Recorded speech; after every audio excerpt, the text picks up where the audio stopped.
అందుకే నిద్రపోలేదు కదా లేకపోతే అంటే నాకు యాక్చువల్లీ సార్ అంత ఫ్రెండ్లీగా ఉన్నదన్న ఒక టెన్షన్ ఉంటుంది ఫస్ట్ టైం. అదే లేదు, ఆ టెన్షన్ ఏంటంటే నేను టెన్షన్ కాదు, నెక్స్ట్ నువ్వు డైరెక్షన్ చేయబోతున్నావు కదా ఆ టెన్షన్. నీకు నేను కాదు టెన్షన్ అన్న, ఓకే ఉన్నది మాట్లాడుతున్నావు. నీకేంటంటే రేపటి సీన్ నెక్స్ట్ మన ఫస్ట్ సీన్ నాకు గుర్తులేదు, ఏంటి నీకు గుర్తుందో నాకు గుర్తులేదు, పెళ్లి చూపుల సీన్. నేనంటే ఫస్ట్ టైం ఒక పక్కనేమో రాజేంద్ర ప్రసాద్ గారు, పక్కన ఈయన, ఒక పక్కన గోల పెళ్లి సీన్, పెళ్లి చూపుల సీన్ అనమాట ఫస్ట్ సీన్.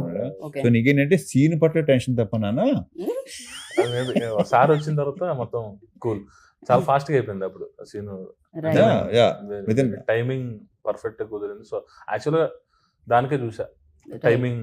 యాక్చువల్ వాల్టర్ వీరయ్యకి నేను డైలాగ్స్ వన్ ఆఫ్ ద రైటర్ని, ఆ టైంలో సార్ని చూసా ఎలా ఏంటి అని. మన డైలాగులు రాస్తున్నప్పుడు సార్ అలా చెప్తున్నారు అన్నది బాడీ లాంగ్వేజ్ ఉంటది. దానికంటే ముందు వెండి తెర మీద పోలీసాలు చూసాను. అదొకటి ఇంకా ఆయన ప్రతి సినిమాలో ఏ మాడ్యులేషన్ చెప్తారు, ఏ టైంలో చెప్తారు డైలాగ్స్ అన్నది నాకు బాగా తెలుసు. సార్ మీరు ఆ సినిమాలో వెంకీలో చేశారు కదా అలా నవ్వాలి ఆయన. సో అలాగా నాకు చెప్పాను కదా సార్ ఫ్యాన్ చేస్తే అలా ఉంటుందో అలా ఉంది సార్.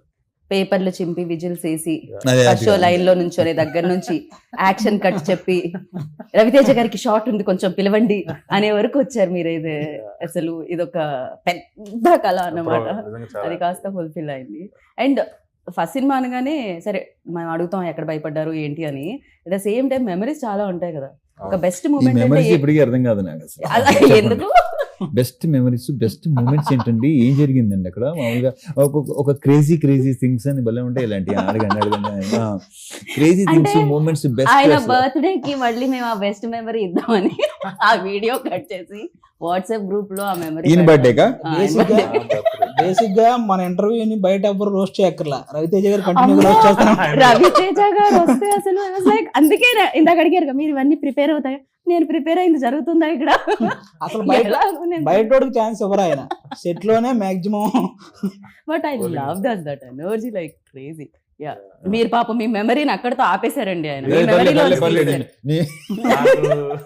అంటే ఎవ్రీడే ఒక మంచి మెమరీ లాగా ఉన్నా సార్తో చేసింది ప్రతి మూమెంట్ నాకు గుర్తుంది. Very happy.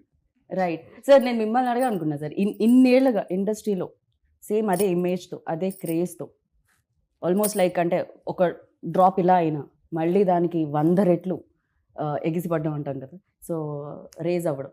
సో ఎలా సార్, ఎలా మెయింటైన్ చేయాలంటారు? డెఫినెట్లీ ఈ క్వశ్చన్ మీరు ఆన్సర్ చేస్తే మీకంటే ఎక్కువ ఆస్పైరింగ్ యాక్టర్స్కి యూజ్ అవుతుంది. అంటే నేనేంటంటే ఈ క్వశ్చన్కి ఆన్సర్ ఇన్సార్ కూడా చాలాసార్లు చెప్పాను. నేనేమంటే నెవర్ గివ్ అప్ అంటాను నేను. ఓకే, ఒకటే మాట, డల్ అవ్వద్దు, వర్క్ చేస్తాను ఉండండి, డెఫినెట్లీ మీకు తిరిగి వస్తుంది. నేను అదే నమ్ముతాను. రైట్. అరే డల్ అయిపోయామంటే ఇంక మొత్తం అసలు కాన్ఫిడెన్స్ లెవెల్ తగ్గిపోతే, బీ కాన్ఫిడెంట్ ఆల్వేస్. అది చాలాసార్లు చెప్పాను, ఈ క్వశ్చన్ ఆన్సర్ చాలాసార్లు చెప్పాను. బట్ యాక్చువల్లీ గవర్నమెంట్ వాళ్ళకి కానీ ఆర్మీ వాళ్ళకి కానీ అని అదర్ జాబ్స్ కానీ ఒక రిటైర్మెంట్ ఏజ్ అనేది ఉంటుంది జనరలీ, బట్ యాక్టర్స్కి మాత్రమేను ఆ ప్యాషన్. మీకు ఎవరు సార్ ఇచ్చేది? మీరు 40లో 20 లాగా, 50లో 30 లాగా ఉంటాయి, 50లో 20 లాగా. 20 అనేది బేసిక్ కామన్. అది ఇది కొంచెం ఏమో కొంచెం ఫిలాసఫికల్ అంటారా లేకపోతే ఎమోషనల్ అంటారా తెలియదు కానీ అసలు నా లాస్ట్ బ్రెత్ సెట్లోనే ఉండాలని. రవీష్, మీరు ఎప్పుడు ఇలానే మాస్ జాతర చేస్తున్నాను మనస్ఫూర్తిగా కోరుకున్నాం వెండి తెర మీద.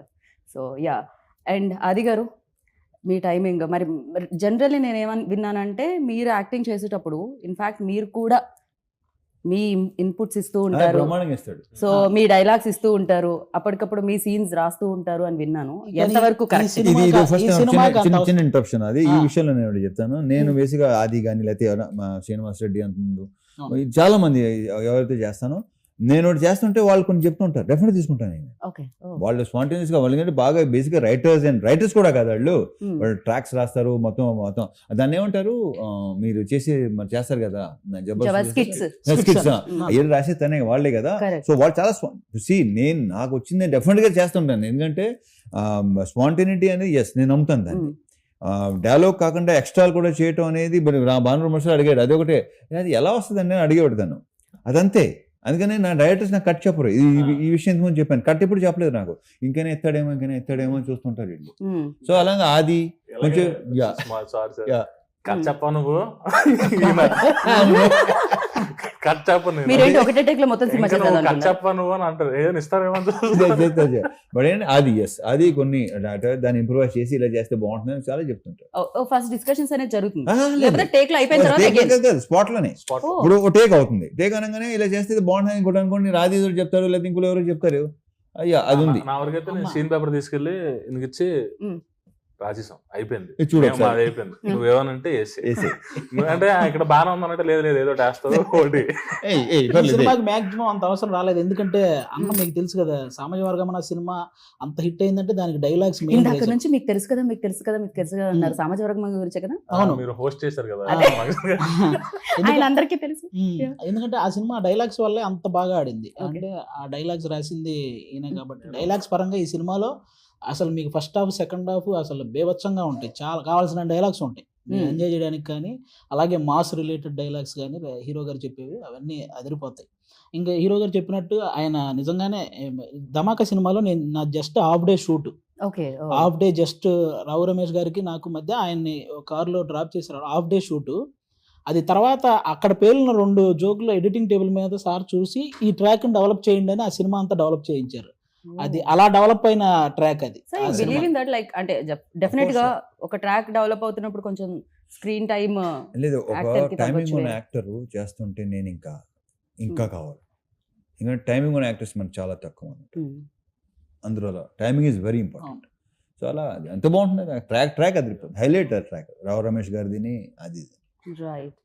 అండ్ సితారా ఎంటర్టైన్మెంట్స్ దాని గురించి వంశీ గారి గురించి బెటర్ డైరెక్టర్ గారిని అడగాలి మేమైతే.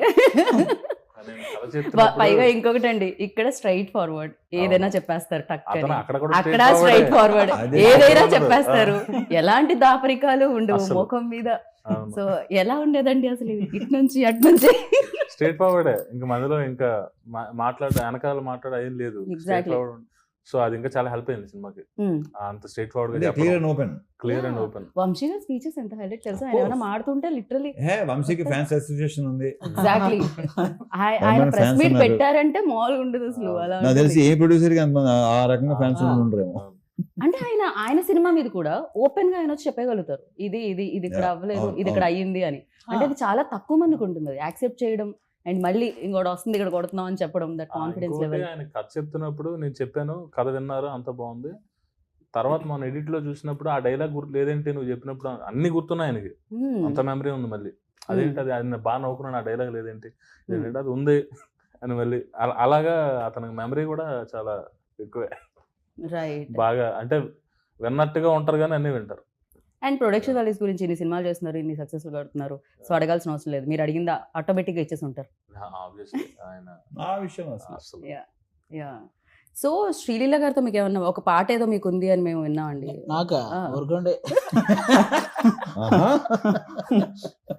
లీలా గారికి మీకు ఉందని విన్నాం. బేసిక్ గా ఆవిడ గ్రేస్ ని మ్యాచ్ చేయాలంటే మీరు కరెక్ట్ అని మిమ్మల్ని చూసేసారు. అయ్యి బాబోయ్, అది కూడా ధమాకాలోనే చేసేసాం. ఆ సాంగ్ లో పల్సర్ బైక్ సాంగ్ లో మమ్మల్ని కూడా చిన్న ఇన్వాల్వ్ చేశారు, అప్పుడే ఇలాగ చచ్చిపోయాం వాళ్ళిద్దరితో, హీరో గారు హీరోయిన్ గారితో. మాకు రైట్. అండ్ ధమాకా హిట్ తర్వాత ఈ కాంబో ఉండాలి అని అంటే రవితేజ గారు ఎనీహో దేర్, సో శ్రీలీల గారు కూడా. బేసిక్ గా ఏంటంటే సోషల్ మీడియాలో ఆల్మోస్ట్ ఒక కమర్షియల్ సినిమాని ఆల్మోస్ట్ ఒక 80% చంపేశారండి. కమర్షియల్ సినిమా అనగానే ఇంకా ఏంటంటే కమర్షియల్ సినిమా అనే ఇదికి తీసుకొచ్చారు చాలా మంది. కానీ కొంతమంది ఎంతమంది ఉంటారు, మనం అనవసరం చాలా మంది అనుకుంటాం. సారీ టు ఇంటరప్ట్ ఆది గారు, బట్ వాట్ యు సే దీని మీద మీరేమంటారు? తన అన్న దాని మీద యు నెవర్ కేర్. సింపుల్, ఎప్పుడు కేర్ చేయలేదు, ఎప్పుడు. నెవర్ ఎఫెక్టెడ్ మీ. కానీ ఆడియన్స్ పరంగా ఆల్మోస్ట్ 80% ఆడియన్స్ రవితేజ గారు లాంటి వ్యక్తి నుంచి ఇలాంటి కమర్షియల్ ఎంటర్టైన్మెంట్ సినిమాలు చాలా గట్టిగా కోరుకుంటారు. నీకు అందుకే ధమాకా ముందు కూడా చూసి ఏంటంటే కమర్షియల్ అని అన్నారు, కానీ అదే ధమాకా 100 కోట్ల కలెక్షన్ వచ్చిందంటే బికాజ్ ఆఫ్ ఆయన నుంచి ఆ ఎంటర్టైన్మెంట్ కోరుకునే వాళ్ళు 80% ఆడియన్స్ మాకు కావాలి, రవితేజ గారి నుంచి ఆ ఎనర్జీ ఆ ఎంటర్టైన్మెంట్ కావాలని కోరుకునే వాళ్ళు ఉంటారు. దానికి ఈ మాస్ జాతర అనేది మళ్ళీ పర్ఫెక్ట్ సినిమా, ఆయన నుంచి ఆ ఎంటర్టైన్మెంట్ కోరుకునే వాళ్ళందరికీ. రైట్. అండ్ మాస్ డెఫినెట్ గా ఏ హీరో అయినా ఫస్ట్ ఇండస్ట్రీకి వచ్చారంటే మాస్ హీరోనే అవ్వాలనుకుంటారు, ఎందుకంటే మాస్ మార్కెట్ అనేది చాలా ఎక్కువ అండ్ కమర్షియల్ సినిమాలకు ఉండే వెల్కమ్ అనేది చాలా ఎక్కువ. యాక్సెప్టెన్స్ అనేది చాలా కష్టం, ఒకసారి వచ్చిందంటే ఇంకా దానికి తిరగలేదు. Simple, very simple. Same time కొంచెం హీరో ఎవరైనా కాస్త ఎనర్జీ పెట్టి డైలాగ్ ని అవలీలుగా చెప్తూ ఉంటే ఏ రవితేజ గారిలా చేస్తున్నారు అంటారు. సో ఇది ఇది ఇది దేర్స్. అండ్ వాళ్ళు కూడా నాకు తెలిసినంత వరకు చాలా మంది aspiring actors that energetic portions చేయాలంటే నాకు తెలిసి మిమ్మల్ని రిఫరెన్స్ గా చూడొచ్చు. Definitely గా ఇప్పుడు ముందు ప్రో అయిన ఆటలే కదా ఇన్స్పిరేషన్ తీసుకుంటారు. ఎగ్జాక్ట్లీ. మేము చిరంజీవి గారిని తీసుకున్నాం. సో ఇప్పుడు నెక్స్ట్ వచ్చే వాళ్ళందరూ ఆయనే తీసుకుంటారు, కొంత తీసుకుంటారు. సార్ మీరు చాలా మంది తీసుకుంటారు సార్, ఆల్రెడీ వచ్చిన వాళ్ళు తీసుకుని ఉంటారు, వచ్చే వాళ్ళు తీసుకుంటారు, ఇది జరుగుతూ ఉంటుంది ఎలాగో. అండ్ దీంట్లో కామన్ ఏంటంటే ఒక బ్లాక్ బస్టర్ సినిమా ధమాకాలో కామన్ అయింది శ్రీలీల గారు, రవితేజ గారు అండ్ బీమ్స్ ఇస్రో. Bheems also done a fantastic job for that film and music plays like very important role అని చెప్పాలి. అండ్ హియర్ ఆల్రెడీ మా జాతర సాంగ్, ఇంకా 2 సాంగ్స్ వస్తున్నాయి ఆన్ ద వే. భీమ్స్ గారు హైపర్ యాక్టివ్ అతను,